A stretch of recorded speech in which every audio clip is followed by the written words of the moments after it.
Welcome to the intersection of technology, cybersecurity, and society. Welcome to ITSPmagazine. You're listening to a new Redefining Security podcast. Have you ever thought that we are selling cybersecurity insincerely, buying it indiscriminately, and deploying it ineffectively? Perhaps we are.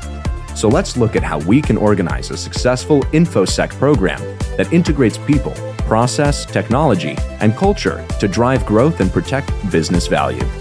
Knowledge is power, now more than ever.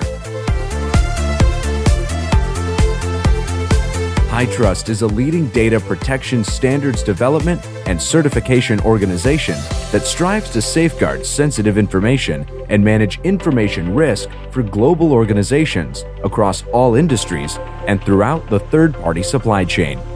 Learn more at hightrustalliance.net. Purpose-built for securing Active Directory, CyberSecurity delivers first-of-its-kind solutions to address the entire lifecycle of a directory attack, finding and fixing security vulnerabilities, intercepting privilege escalation and persistence, and quickly responding to cyber attacks. Learn more at CyberSecurity.com.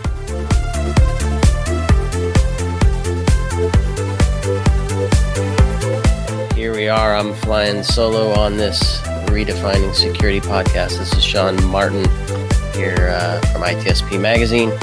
And as you know, on this channel, we like to break down security and help folks operationalize it. So that could be technology stack, operational processes, the human stack, as I like to joke. Marco always makes fun of me.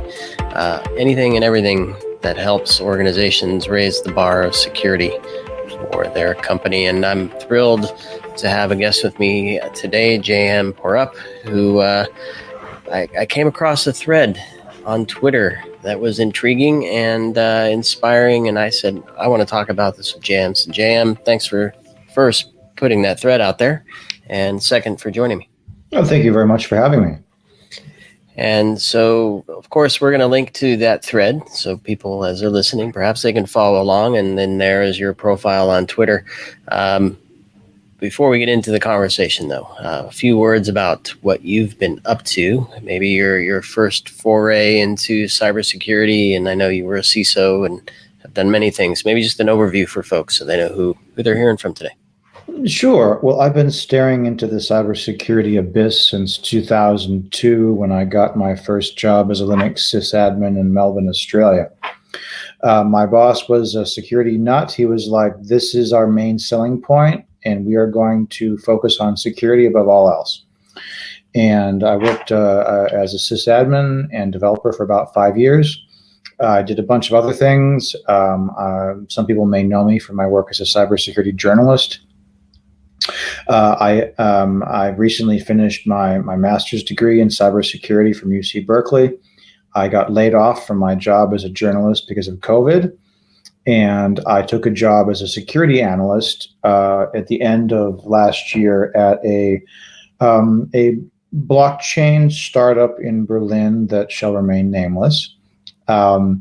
And within 3 months, my boss was on leave. Him and his partner had a baby, and he said, "Well, you know, I actually believe in my wife and my baby. I'm not working for 3 months. You're in charge."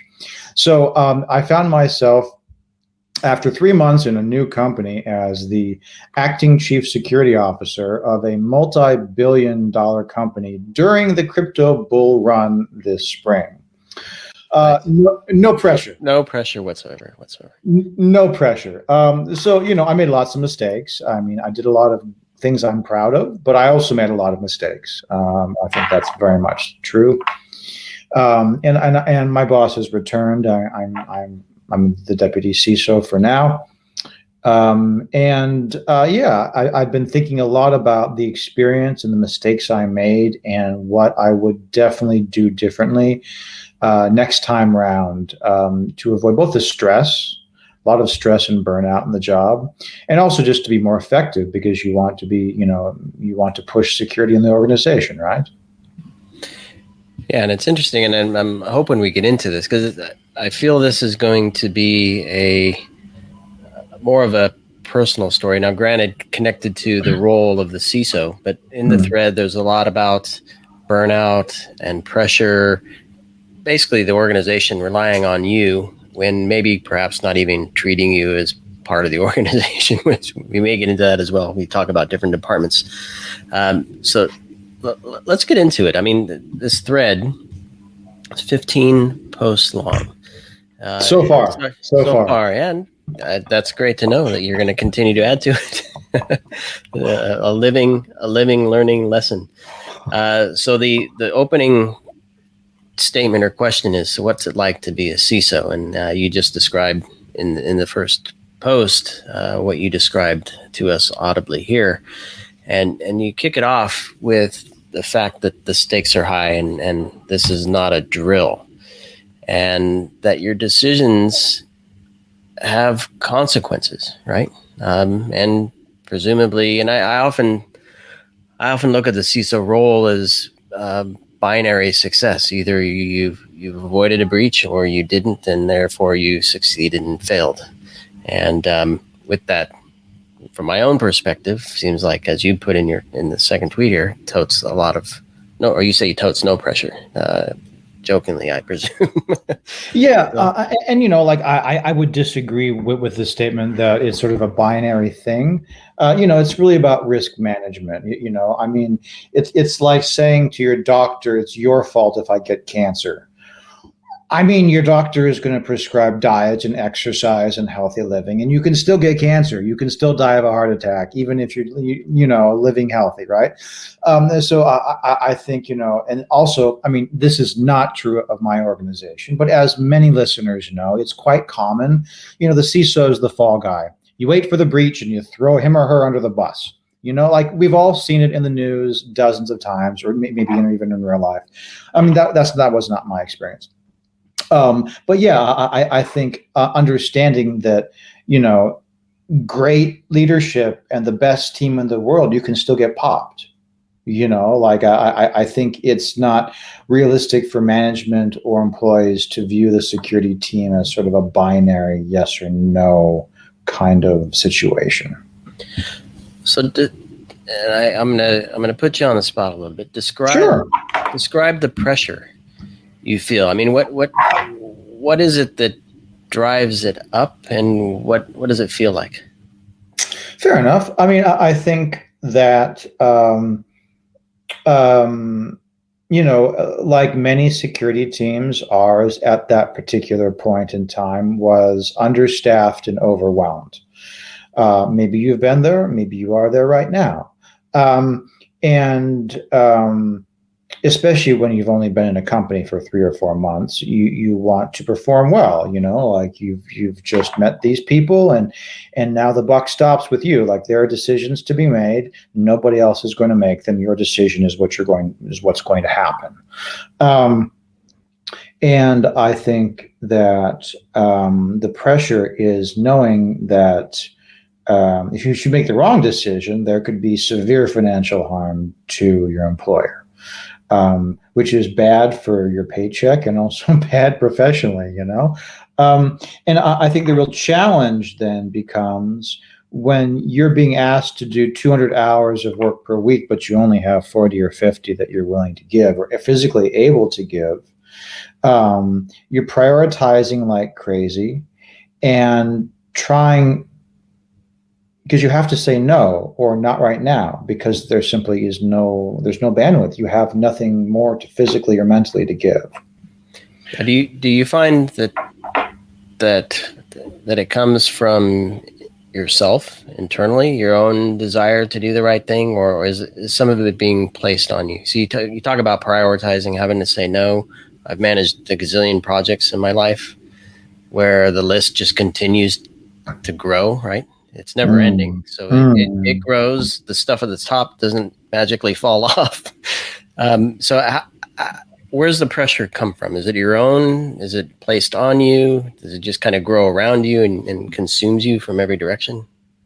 Well, I think it's both. But I think, the big takeaway for me was that I can't control other people's demands, but I can try to control how I manage my own stress. I can control how I react. I can control many more things about me than I was able to successfully do in the moment. I think we need to avoid blaming other people for our own failures. Like sometimes other people are responsible for our failures, but in many cases that's not the case. And it's just really hard because when you are under pressure, you still have to remain cool and calm and collected and take a deep breath and not let it get to you. And that's just part of the job, I think. Yeah. And as the thread continues, and you mentioned decision making here already. The number of decisions are large, I would imagine, and some of them highly impactful on the business, right? I think so, yeah. And the distinguishing feature for me of cybersecurity, watching it over 2 decades is, there are so many known unknowns. And this can create, security nihilism. It can create anxiety. You don't know if you've been popped. Most of the time, you don't. Yeah. Among many other known unknowns, and you still have to make a decision to mitigate risk based on insufficient telemetry. Right, and I suspect maybe over time, some of the unknowns go away because I'm thinking you just started a new role, so perhaps new technology, new markets, new risk profile, new threats coming at you. Tons of new things that you may have been aware of, but not intimately connected with, and as you are in this new role.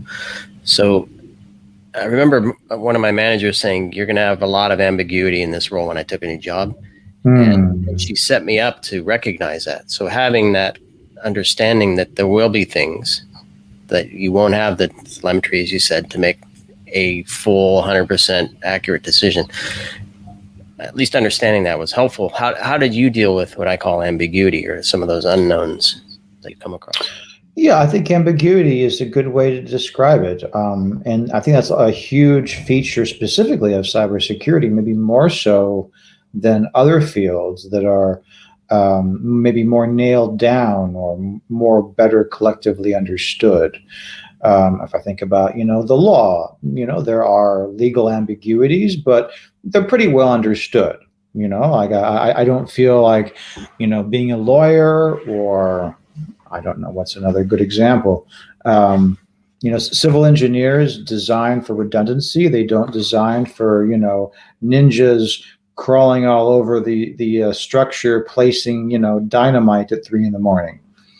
It's a matter of public record. In February, FBI put out a report saying North Korea is actively hacking cryptocurrency companies. I work for a cryptocurrency company in the security team. Like this is a live fire exercise. Who do I call? I get hacked by Kim Jong-un. Hello, Pyongyang Police Department. I want to file a complaint. Like, how is that conversation going to go? Like sovereign nation hacks you. Oops, too bad. There is no recourse. There's no fail-safe. There's no safety net. Exactly. Put me on that bridge. as my God. As the ninjas are climbing it. No, but I mean, to this point, there's always that extreme, right? There are always those ninjas. There are always those nation state potential scenarios. And then there's the other head in sand where nothing's going to happen, which we know is not reality, unless you're lucky and it's just then a matter of time. So in the middle is really where things sit. So how do you, I don't know, did you work with others in your, like some of your peers in the industry? Do you work with ISACs, or how do you get a sense of what the real risks are? That's a great question. Well, I mean, there is no blockchain ISAC to the best of my knowledge. Maybe there should be, because the cryptocurrency space is so new.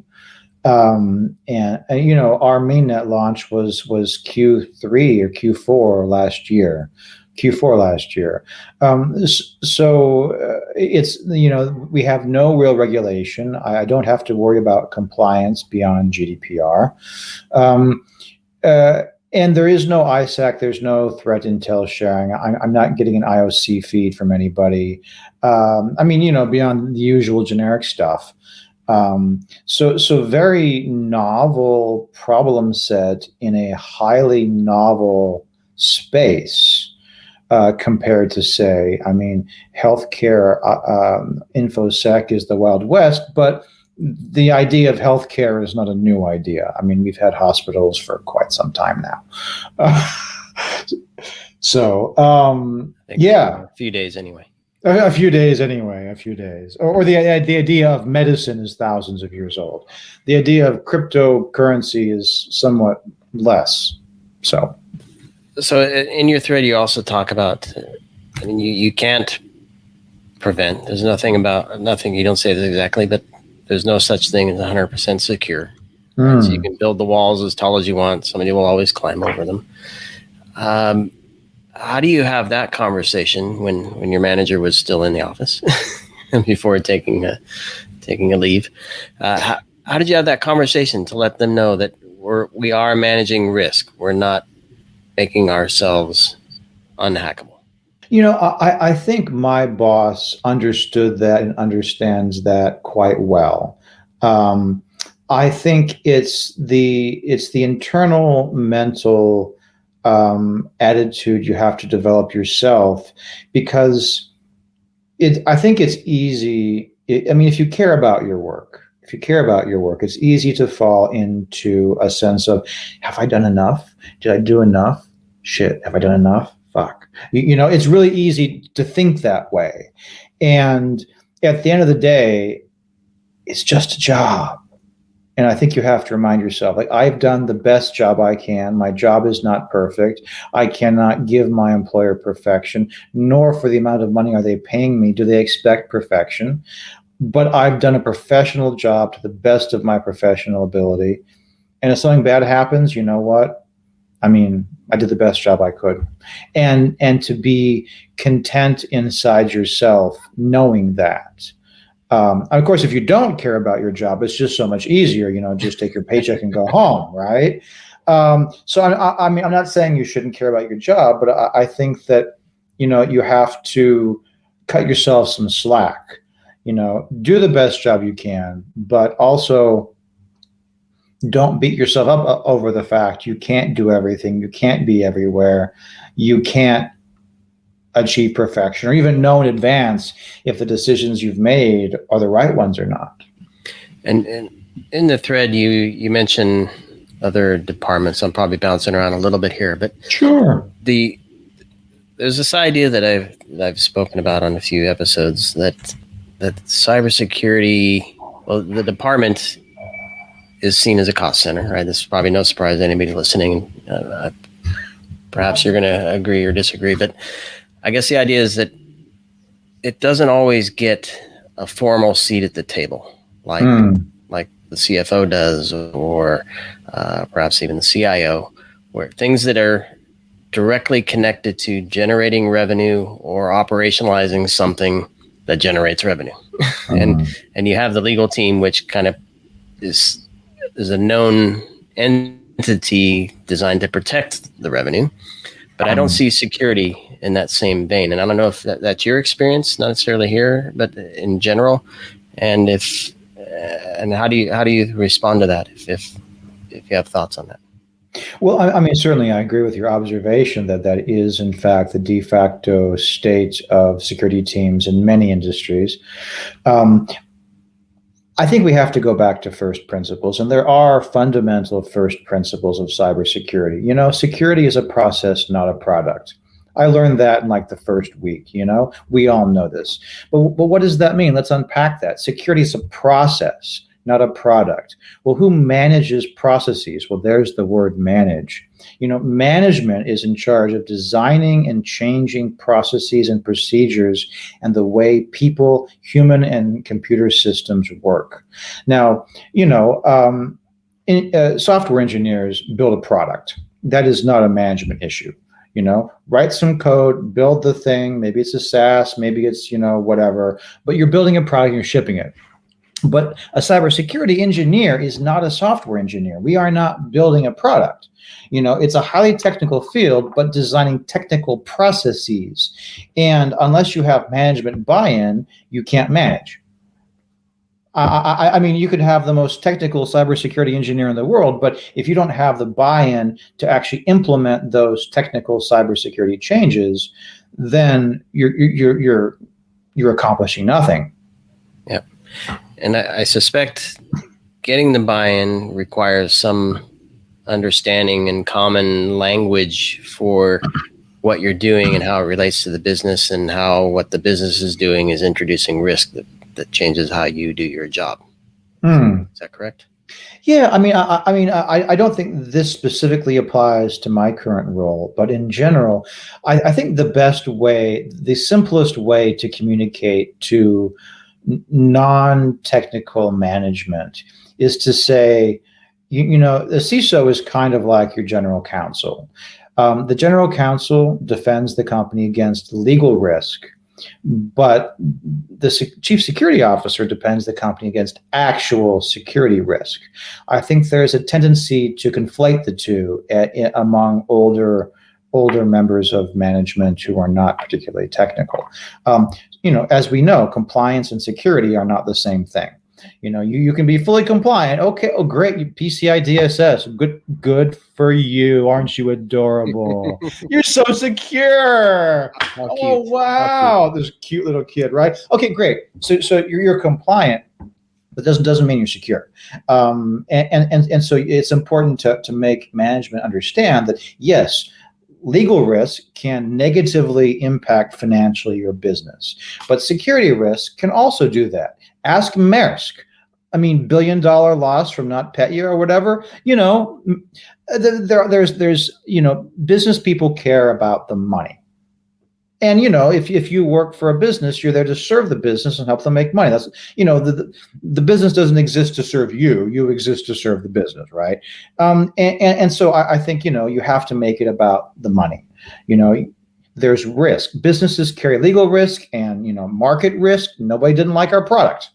It was a flop, but they also carry cybersecurity risk, and that can have serious negative financial consequences for any business, some more than others, and making it clear that, there's a bottom line pain point here that if you don't address, it's going to come back and bite you hard sooner or later.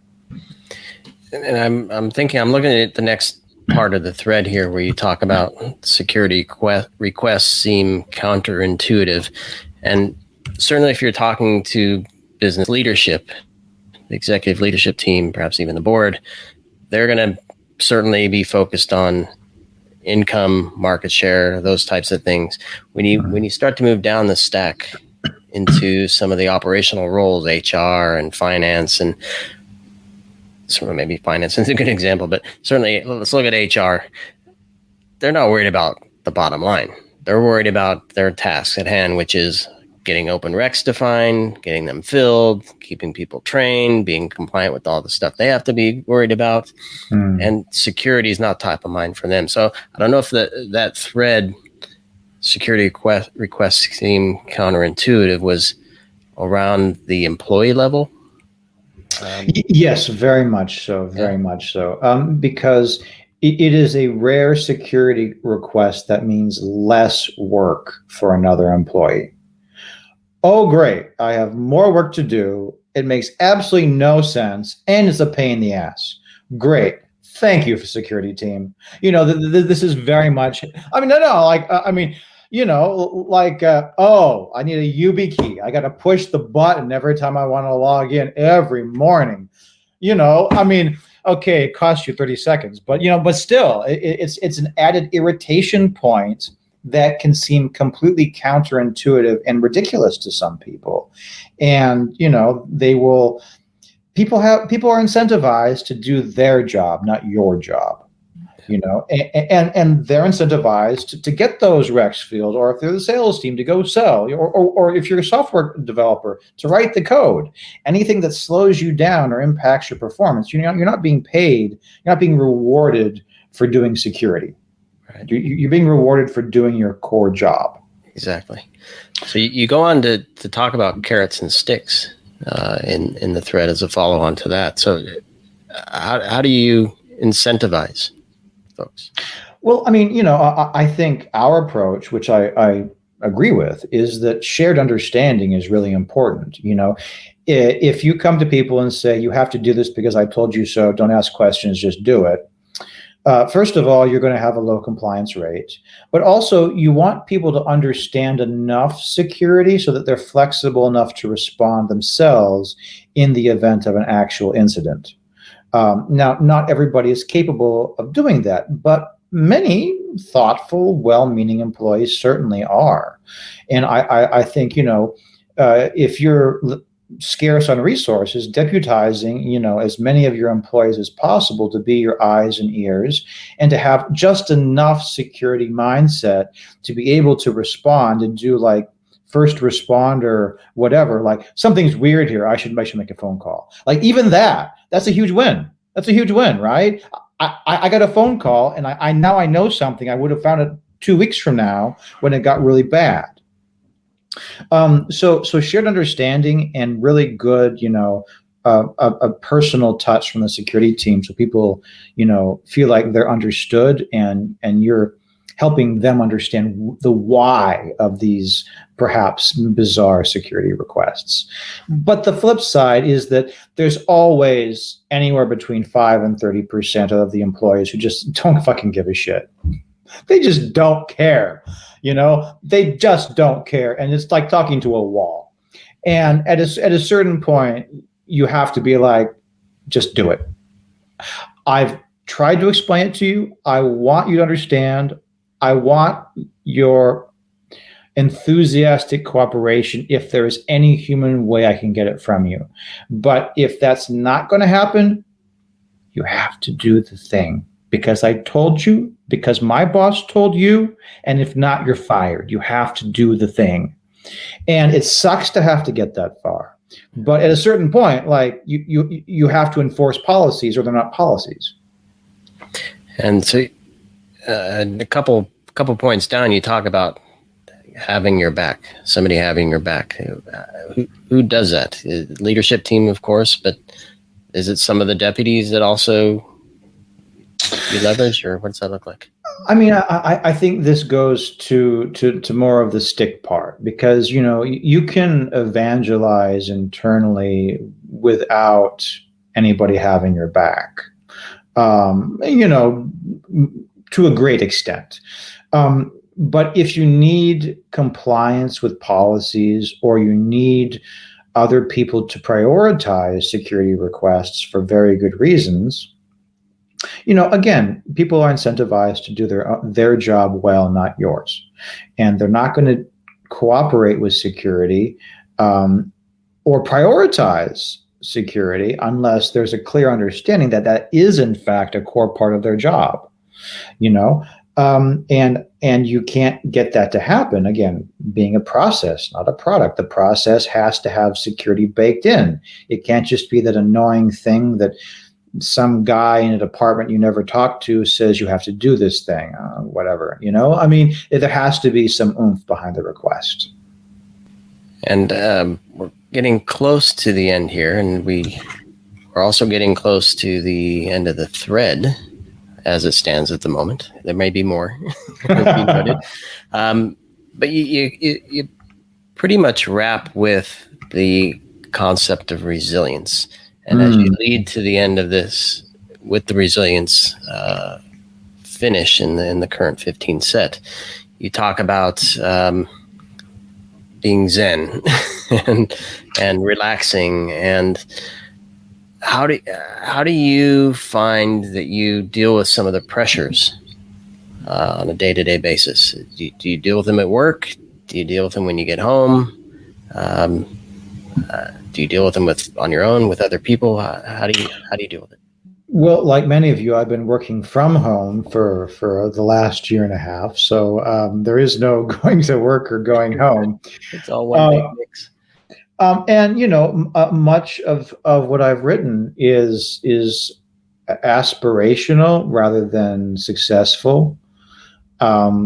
Merely the realization that I got very close to burnout for all sorts of reasons, many of them mentioned already just now. And I don't want to go through that again. It makes me ineffective professionally. It makes me unhappy and tired and depressed personally. And I feel like with appropriate changes, neither of those things should have to happen.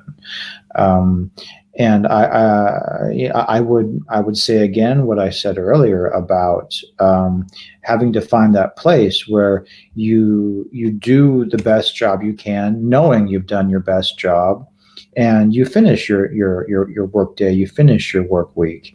And sure, bad things could happen, but I've been doing this for so long, and it's still so hard to really own the uncertainties and the ambiguities, and to be comfortable living in that ambiguous space. It never gets any easier. Maybe others find it differently, but there's always that huge ambiguity, and there's no other choice but to simply relax into the ambiguity, relax into the known unknowns, and do what you can with what you have. Yeah, I appreciate that, JM. And I'm going back to the point I made earlier in dealing with ambiguity. I found that I have a need to get rid of the ambiguity. So make some decision, even if it's decide not to decide, so I can decide later. So that the head is not full of stuff, and find the things that I can either make a decision on that'll stick, and find that quick win, that small win, even if it's small, and push through things so that there's some sense of accomplishment. I don't know if you have that same model, or if you deal with things differently, or I find that many of my biggest mistakes have been trying to seek certainty in the face of uncertainty, and that has actually made things worse. I have no military background, but I'm interested in military strategy. The infantry takes the high ground. You have no idea what the enemy is going to do. You have literally zero idea. But what do? Strategically, you take the high ground, because that is a position of strength. And I think that might be an extremely poor metaphor for what I mean. In the face of uncertainty, you have to find strategic choices that give you a position of strength in the face of that uncertainty. Often, both in my personal life and professionally, when I was uncomfortable with uncertainty and sought to deliberately find clarity, that always made things worse. So I think resisting that temptation, at least for me, is important. Makes sense. Listen, JM, I appreciate you again putting that thread together, talking through it with me here. I presume folks are nodding their head up and down in violent agreements with some of the things you're saying, and having experienced them alongside you. And yeah, hopefully this gets folks to think, and I would encourage them to all connect with you, and perhaps the community can join together and help each other become more resilient as a CISO. So JM, thanks again for joining me. Thank you so much for having me, Sean. Purpose-built for securing Active Directory, CyberSecurity delivers first-of-its-kind solutions to address the entire lifecycle of a directory attack, finding and fixing security vulnerabilities, intercepting privilege escalation and persistence, and quickly responding to cyber attacks. Learn more at CyberSecurity.com. HITRUST is a leading data protection standards development and certification organization that strives to safeguard sensitive information and manage information risk for global organizations across all industries and throughout the third-party supply chain. Learn more at hightrustalliance.net. We hope you enjoyed this episode of Redefining Security podcast. If you learned something new and this podcast made you think, then share ITSPmagazine.com with your friends, family, and colleagues. If you represent a company and wish to associate your brand with our conversations, sponsor one or more of our podcast channels.